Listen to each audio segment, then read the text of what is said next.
Record. And let's get moving.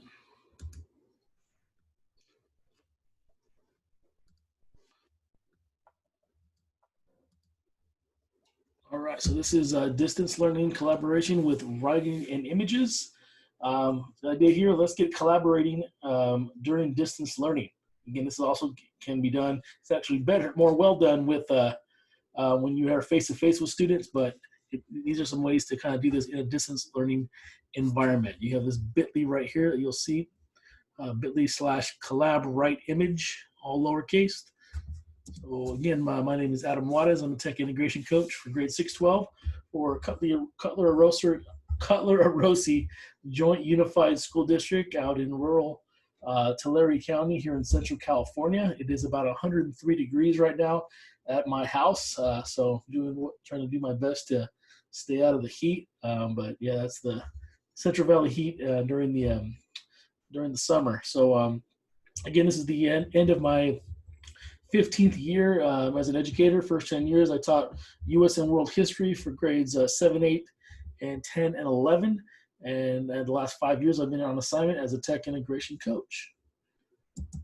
All right, so let's talk about best case scenario. Distance learning is not best case scenario. I think most of us can agree.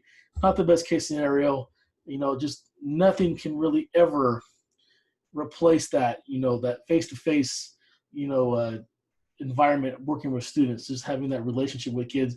You can't really do that distance learning. And these activities here that I'm going to be talking about today, again, the best case scenario is if we were face-to-face. So if you're going to a hybrid, you can use this in a hybrid model, but it can be done even if we're still stuck doing a completely distance learning model. I know I sound like a broken record, but I really want to hammer home that point. So we're going to start off here with one of my absolute favorite things here called book snaps. So what I'd like to know is if, quick question before I start, what is your experience with book snaps? Have you heard of it? Have you done it? You're like, Adam, what the heck is that? So in the chat, just drop in there real quick, what your experience is with book snaps. All right, so people with no experience, all right, good. So you're gonna learn about it for the first time. All right. Okay, so you guys gonna learn something brand new today. All right, I like to tell this story. You recognize the hashtag, all right? It's very popular amongst educators. All right, looks like no one has it. All right, so good. We're gonna learn something here cold turkey. I love it. All right, so thank you for joining in the chat real quick there. So I like to tell the story that book snaps is a very good reason why I got to go to Australia. Honestly, I'm gonna tell the story real quick here. Let me see, let me go back. So if you notice on my badges here, probably the most prestigious of all the badges I own right here is this one here, Google Certified Innovator. Every year, pretty much quarterly, Google will select 36 teachers from around the world to go to one of their headquarters around the world and do 3 days of intense PD. And you have to have an idea, a project that you want to work on to inspire people to use Google. In a nutshell, that's what the Innovator program is. I'm one of about 1,700 teachers in the world who have earned this certificate. So my Innovator Academy was held in Sydney, Australia. And part of my project, my idea that they accepted for the program is right. You can see the logo for it here. They're called the Cardinal Innovation Center. It's something that kind of is a physical embodiment of my work at my job. But part of this is book snaps. And book snaps is a big part of my idea for the Cardinal Innovation Center, getting kids to do what it says right here, marking the text. That's a huge push in our district. We are an AVID district. Our middle school and high school are national demonstration schools, and one of the big AVID strategies that our AVID people are always pushing, marking the text. But the problem is that requires lots and lots of paper, lots and lots of trips to the copy machine. Well, whether we're in distance learning or we're back to normal, that's not the most convenient thing in the world. And book snaps for me, I noticed, was an easy way to quote unquote ditch that copier. So Book Snaps is like this. It was invented by this lady right here. Her name is Tara Martin. I have a link right here to her Twitter account. Tara is one of the most amazing, inspiring educators. She's authored a number of books that are just they're total page turners. They're definitely would encourage you to follow Tara Martin on social media. She's amazing. So pretty much this is kind of the quick and dirty version of how Book Snaps were invented. So Tara, she learned Snapchat and actually thought it was kind of cool. This was about 2015, 16, give or take a few months or so. I forget exactly the date. But, as educators, we are, especially if you're here right now, after hours doing some PD, professional learning through reading books is very popular. So, Tara was reading a book for the most part, and she saw something that resonated with her.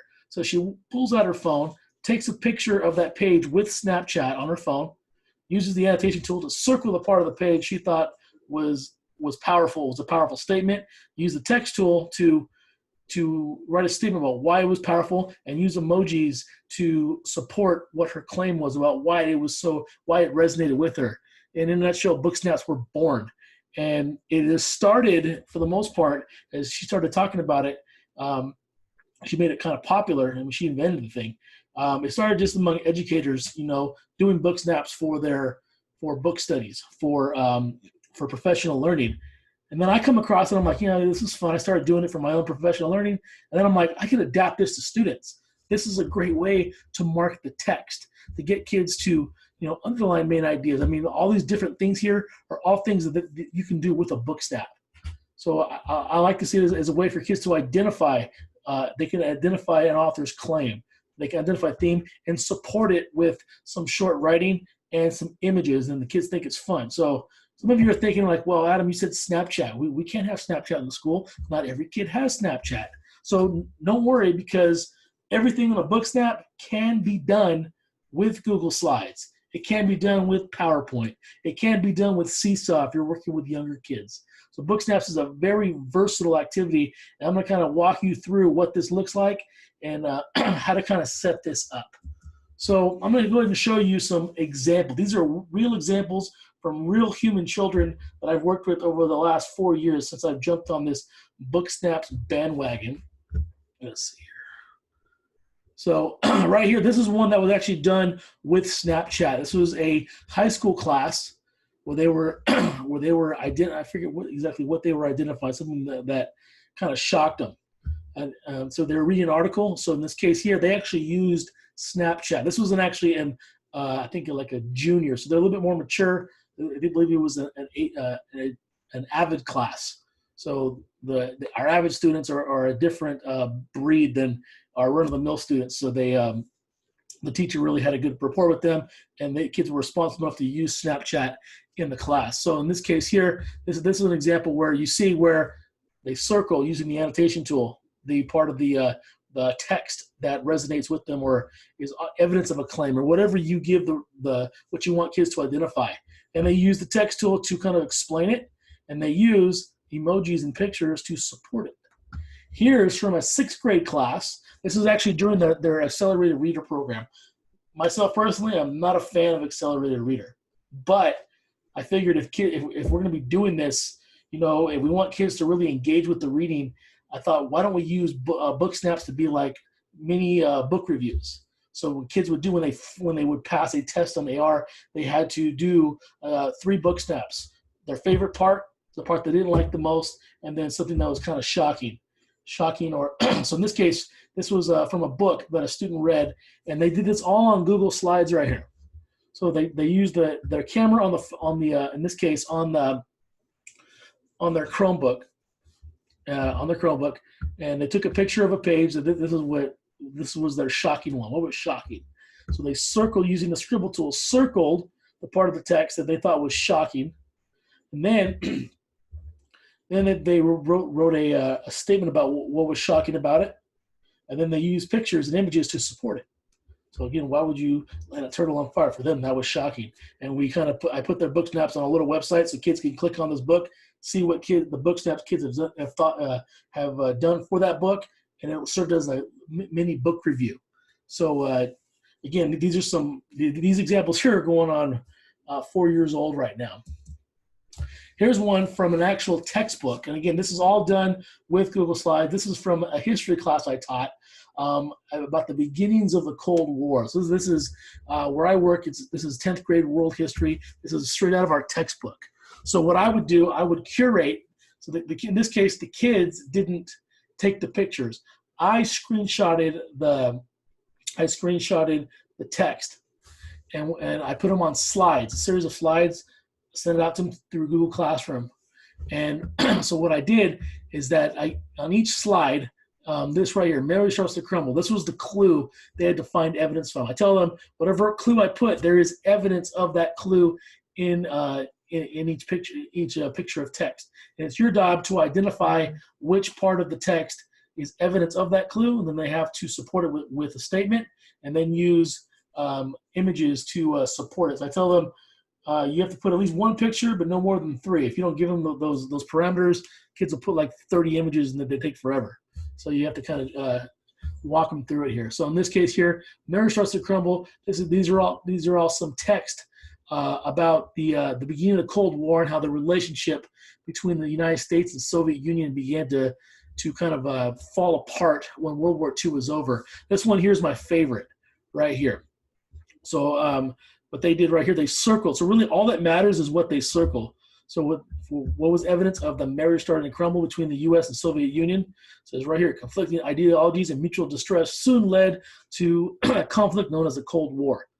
That is a very good statement here that supports this clue.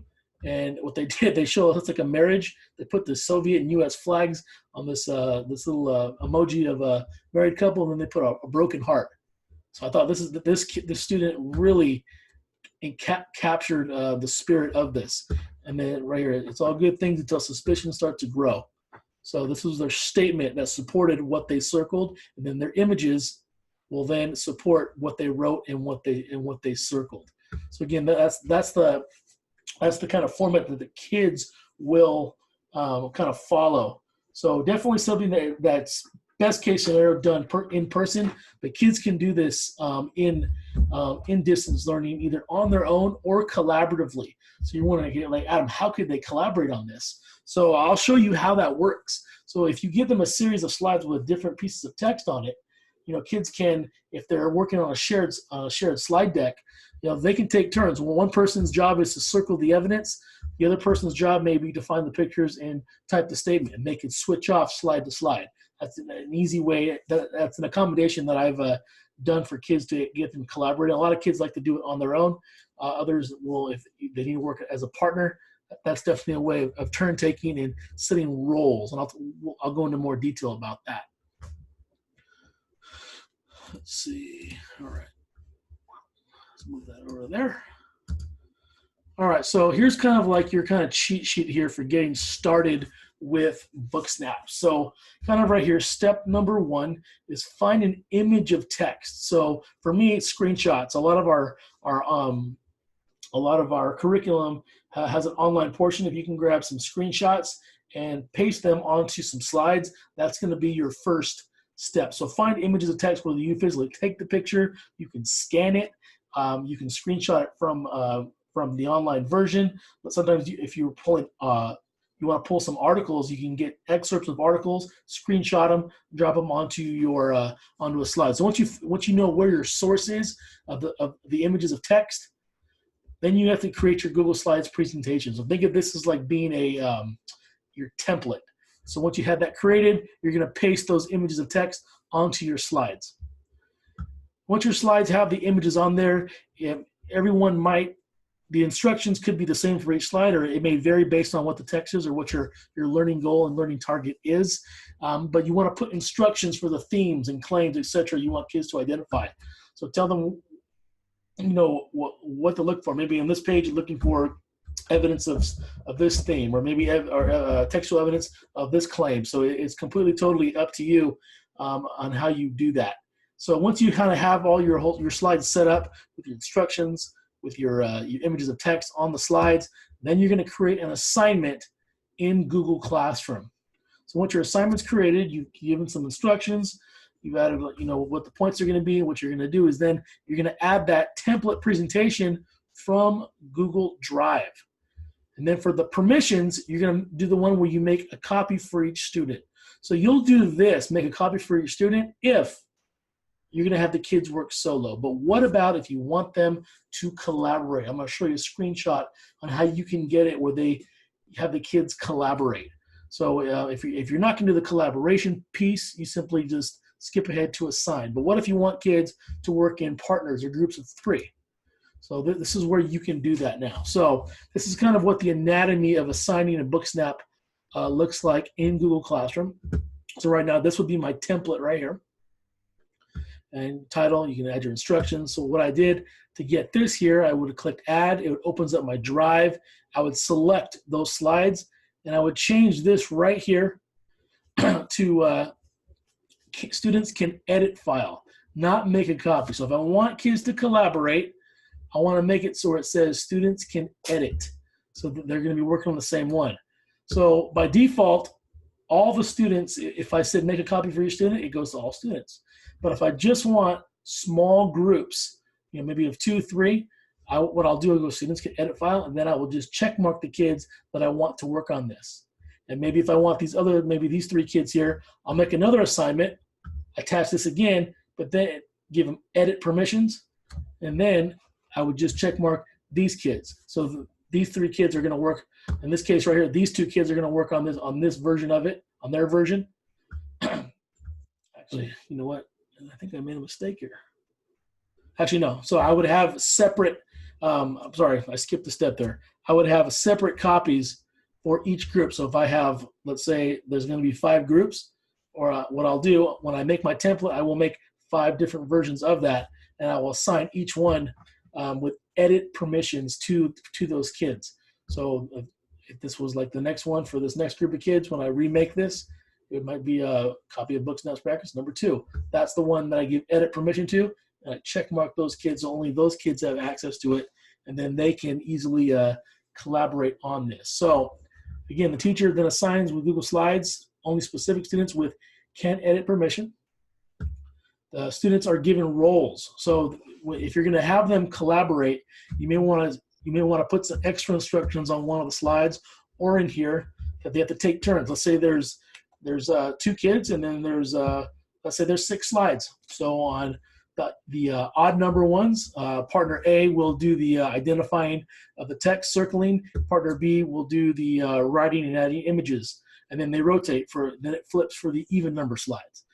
That's a format that I've done before. You could also, if we're doing this distance learning, you can have the kids use Google Meet. If your district and domain have allowed the kids to use Google Meet themselves or Hangouts, they can turn on. They can do a video conference with each other, and they can chat and talk while they're working on this together. So full-on collaboration using a variety of Google's tools.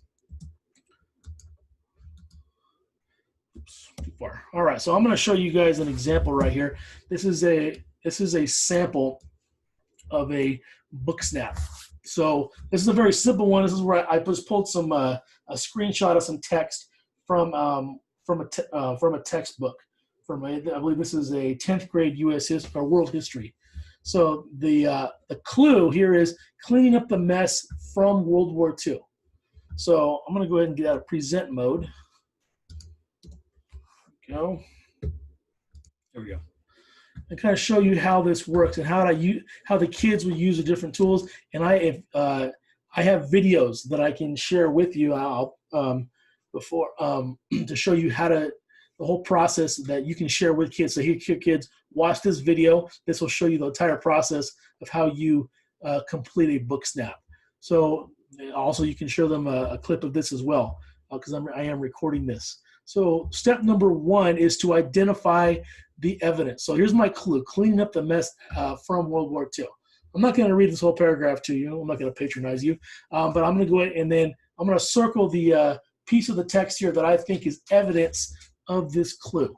So what the kid will do, and kids learn this very quickly, they're going to come up here to where it goes select line, little arrow next to the line tool, and they're going to go down and select scribble. It's the one I always tell kids to use. And then they're going to use their mouse, or if they have a touch screen, it's even better to So you can circle the part of that they think is the evidence of that clue, cleaning up the mess after World War II. So I'm going to put here, and then we're going to say here, we're going to go with this part right here, these couple sentences. Again, I tell kids it does not have to be perfect. There they go. I tell kids once they circle it, before you click anything else, come up here to your line color and make it a nice bright color. I tell them usually choose orange. Your line weight, your line weight, make it 4 point. And then it's real easy for me as a teacher when I grade this in Google Classroom later. I can look real quickly at a glance. I can see students' book snaps, and it's real easy for me to just go right to it. And as you get going through it, you kind of know already where the evidence is, and you can see at a glance very quickly if the students have identified the part of the text that is that has that is the evidence. So after this, I need to write a statement about why this text here is evidence of cleaning up the mess out from World War II. So pretty much here, I selected this part. Nearly 200 Germans and Austrians were tried. Most were found guilty. A handful of top Nazis received death sentences. Others were in prison. Similar war crimes trials were held in Japan. So this right here is evidence of the mess. What was the mess? Having to punish and deal with war criminals from Germany and Japan after World War II. This would be some good evidence of this right here. So now I need to put a statement about why I chose this. So what I tell kids to do next is go to your Shapes tool and just make a nice little rectangle. And again, we're going to put that over the text because all that matters is what we circled. So when you put your little rectangle in here, you double click in it, you can start, it becomes a text box that you can type in. So I tell the kids always make it centered and bold so it's easy to read. So I may put a nice little, maybe 1-2 sentence statement. So I can say something like this, punishing war criminals after World War II was a huge mess the Allies had to clean up. Okay, nice little statement here. Last thing here, I tell kids you get to put a minimum of one, no more than 3 images that support this. So when I think of cleaning up the mess after World War World War II, I have small kids, so this is not going to be a surprise. So what I tell kids, let's go ahead and go to the Insert button up here on our toolbar, and we're going to go to Image, and we're going to go Search the Web, and it's going to pop up over here. And when I think cleanup, I think of Dora the Explorer, because I have small kids, and that cleanup song for years I had to hear from my daughters.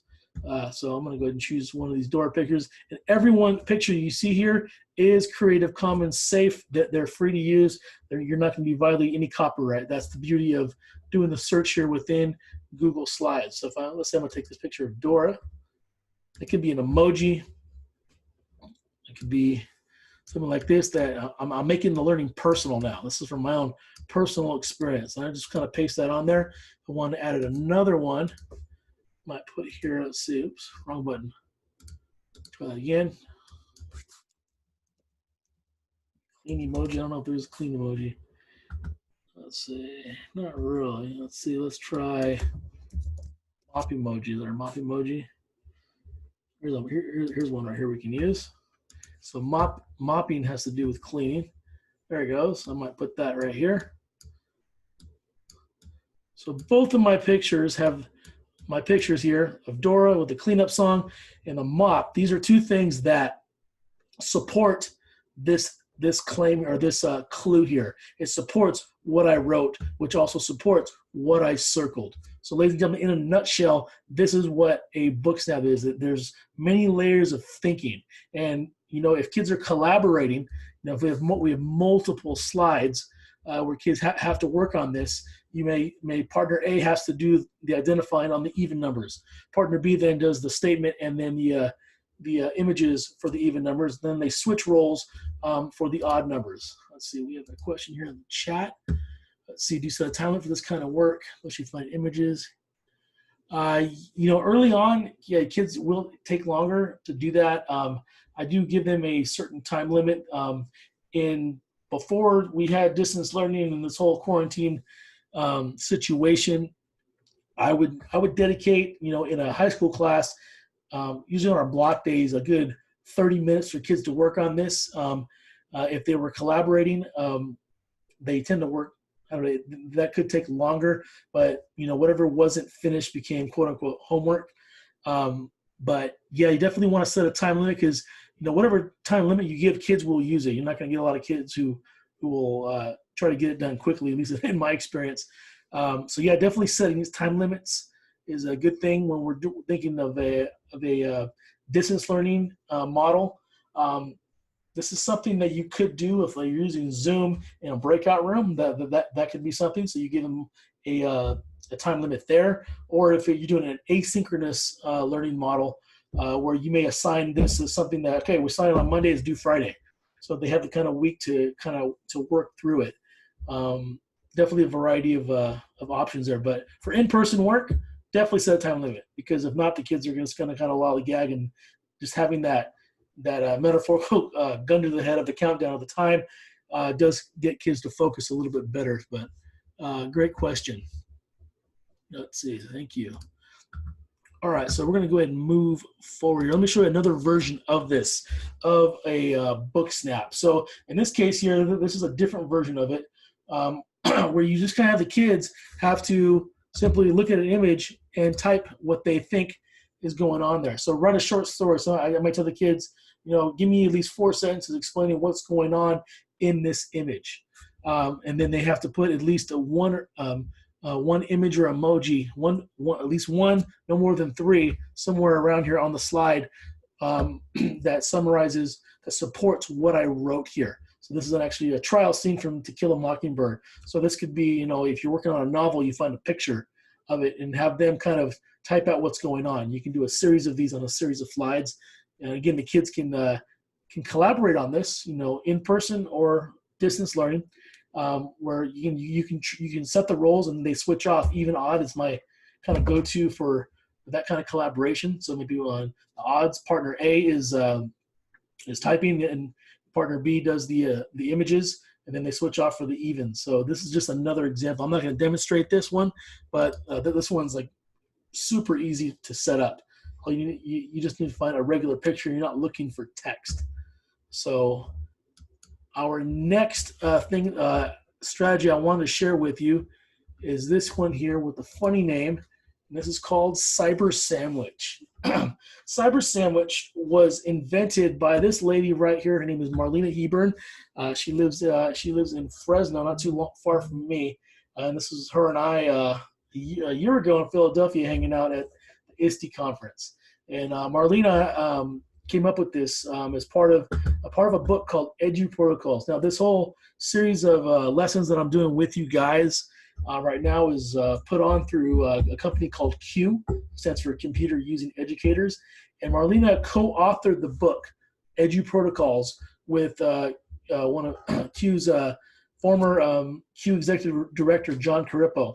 And they together came up with all these different strategies. And one of their most famous ones that's in the book, invented by Marlena, is this idea here called Cyber Sandwich. So where I work, where the vast majority of my students are the children of Mexican migrant farm workers, I had to kind of rebranded it just for my students. The official name is Cyber Sandwich, but for my students, I affectionately call it the Ay Torta.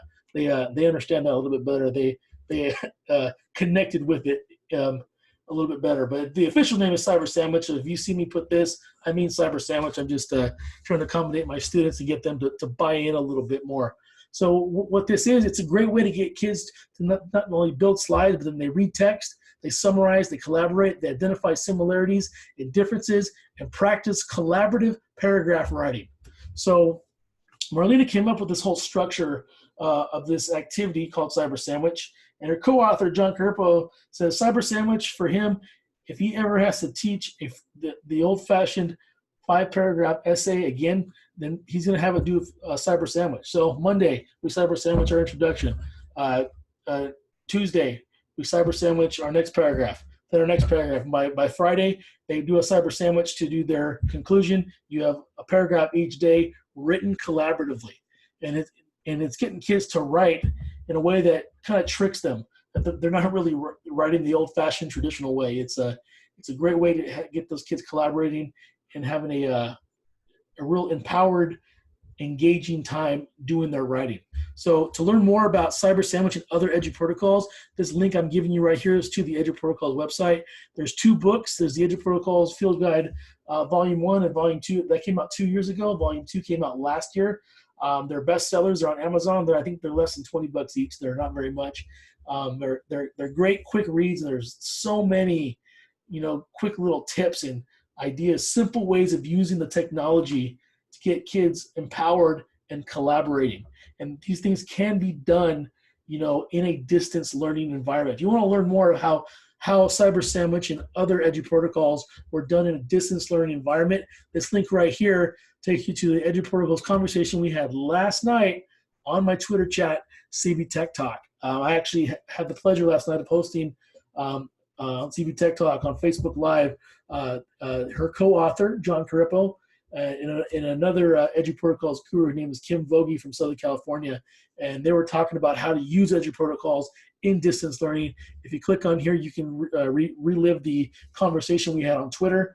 If you go to the CB Tech Talk Facebook group, go ahead and join the group. I will allow you in, and you can see the video and the conversation and all the great ideas that John and Kim gave for using Edu Protocols, such as Cyber Sandwich, in a distance learning environment. So let's go ahead and take a look here in the last 10 minutes or so of what a Cyber Sandwich is and how you can do this.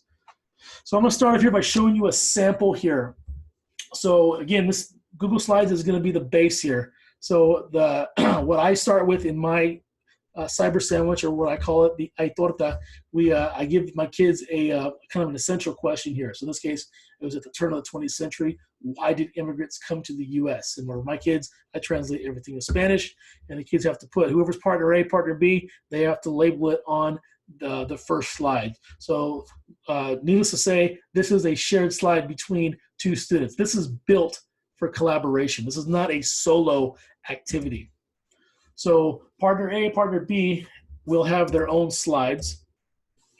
So you can do this where they have you have a link to an article, or you can just assign them a page out of a text, or even if you printed out some kind of an article. Either way, you can give them a link to read something, or you can give them something physical. Totally up to you. So what I like to do right here, I like to give some instructions here. So in this case, partner A, from their article, they need to find 3 reasons why immigrants came, and the countries they came from, and the common jobs immigrants took. So in the box right here, this is kind of like where they're quote unquote taking notes. So what they do, their job is to jot down notes here. These should not be complete sentences. These should just be quick little, phrases and blurbs from what they read. So based off the instructions here, they're going to kind of write down some notes here on these bullets right here.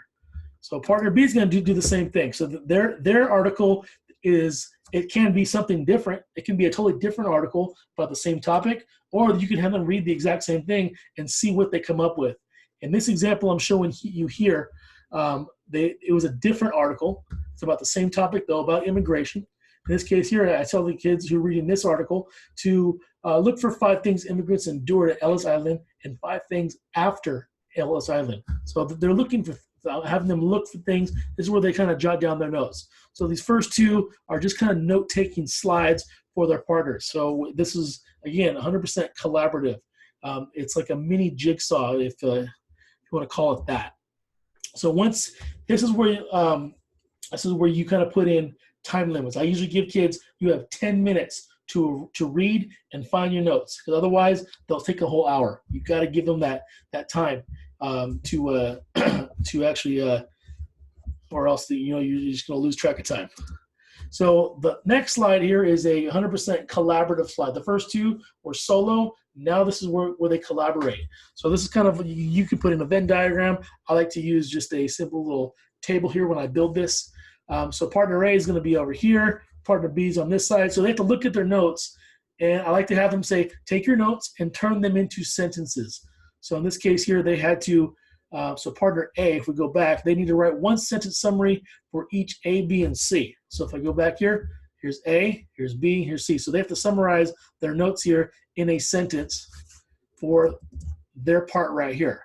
So they're going to type that in here. Partner B, one sentence for both A and B. So if we go back, one sentence for what they figured out here, another sentence for right here. So now they're going to compare what they wrote. And now what they're going to do, they're going to look at what they wrote, and together they're going to kind of write in a couple sentences here about, you know, what were those common experiences, those things that they think were the most important about why immigrants were excited to come to America. So they're going to kind of compare what they wrote in there. They're comparing, they've taken the notes, now they're going to compare their findings, and they're going to collaborate and put that in here. And once they've done this, they've done most of the work. Because now with your partner, you're going to write a one-paragraph story telling this. Let's see. Well, you're a one-paragraph telling the story of immigrants coming to America at the turn of the 20th century. I tell them here 5-sentence minimum. You got to give them those real explicit instructions. So on this slide here, this is where you would see a text box. I'm in the presentation mode.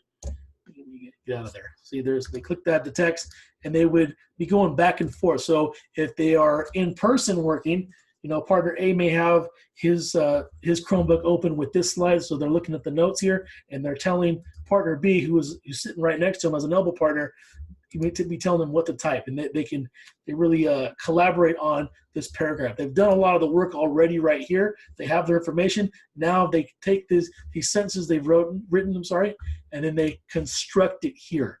So imagine it's old-fashioned, traditional 5-paragraph essays.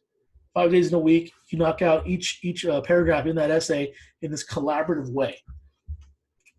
So again, you know, as far as time flow, I like to do it like this with the Cyber Sandwich. So they have 10 minutes to do their solo slide, or this collaborative slide here, another 10 minutes, and then another 10 to 15 minutes here to work on banging out their paragraph. So for kids who finish early, and in my experience, there's always some groups that finish early, I add an extra slide here that I call the eye orange sauce. It's an inside joke that my kids all know about. It's the sauce that just makes food better. So it's going to make this activity much more fun. So what I'll do, I'll have them create a meme. So I'll give them an image that I think that based on make a meme about immigration to America in 1900 using this picture. So they're going to caption this meme top and bottom based on what they read. So again, if I had a link to these, I would show you some of the memes my kids actually did come up with. Very, very clever. This is the extra one. It's optional if kids want to do it. I give kids extra credit, but this is for those kids who are working faster and need something to do when they finish early. So here's kind of like my cheat sheet here for you to get started with Cyber Sandwich. Use a template. This link right here takes you to the Edge of Protocols website. You can find a template from Marlena herself, the inventor of Cyber Sandwich, or you can click here and use mine. So once you have that template, you're going to use that to create a Google Slides presentation. You put your instructions for the ideas for kids to identify from the text. Then you put instructions for kids on the collaborative slide. So how you want them to collaborate on that Venn diagram, and how you want them to construct those their paragraph. And once you kind of set all this up here, then you will create the assignment in Google Classroom. Again, add that just like we did with Book Snaps. Add the presentation from Drive.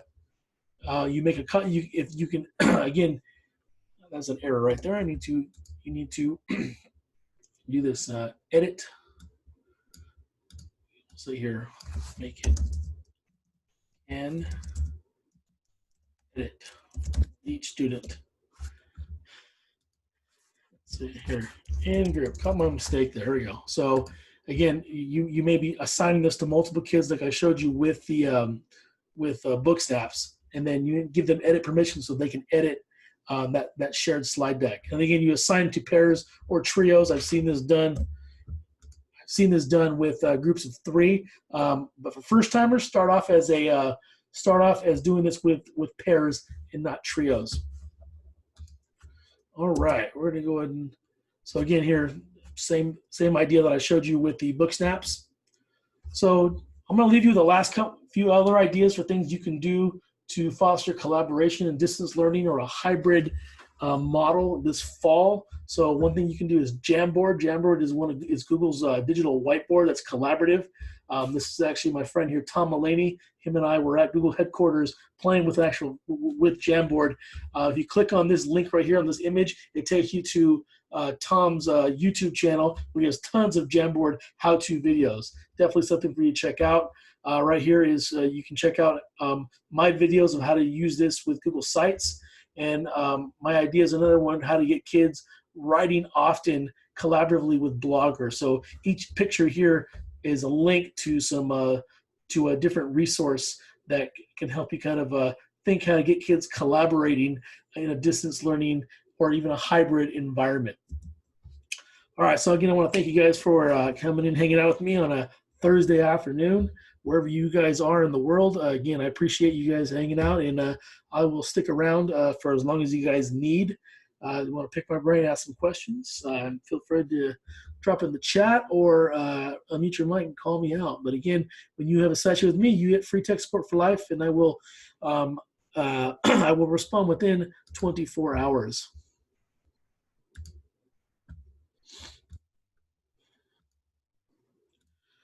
All right, thank you. Whew. 45 minutes is really rushed through it.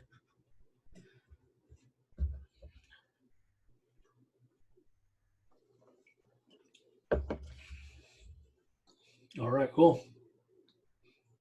Thank you, Eric. Good to see you again. Got one more session next Tuesday. Yes, we do. Yep. Hey, since it's just us, I'll ask you, how is it for you as a teacher when all these adults don't even put on their video, they're all muted, there's so little interaction? Is that better for you? Is that as a presenter, you know, I prefer, I mean, I can do this kind of stuff, but for me, I'd rather be when people were interacting in live and stuff. Like for me, like I like the face-to-face conferences where I can feel the energy of the crowd, and I present better. I feed off of it. So it's definitely better for me if people are interacting during the session. But I mean, I'll make do. Okay, because that's something I'm having to learn, particularly with my kids, is protocols for doing Zoom meetings and this kind of thing, which is you have to have your video on. I need to see your face. I need to know you're sitting there the whole time, right? Yeah. As well as group mute and all that kind of stuff. Yeah. Yeah, it's we're kind of building the plane while it's in the air right now. It's that's kind of what it is for all of us. We're all like first-year teachers right now. It's definitely a learning curve. Oh my God. What city are you in down there? I live in Sanger, just a few miles east of Fresno. Okay, east of Fresno, so it's even hotter. Yeah. Oh, geez, I'm sorry. Yeah, it's. I mean, I can be up in the Giant Sequoias in 30 minutes, so I'll go up there when I need to beat the heat. Oh, that's nice. Yeah. All right, man. Hey, thank you for your time. Yep. I'll see you. See you again. Yep, sounds good. Mm-hmm.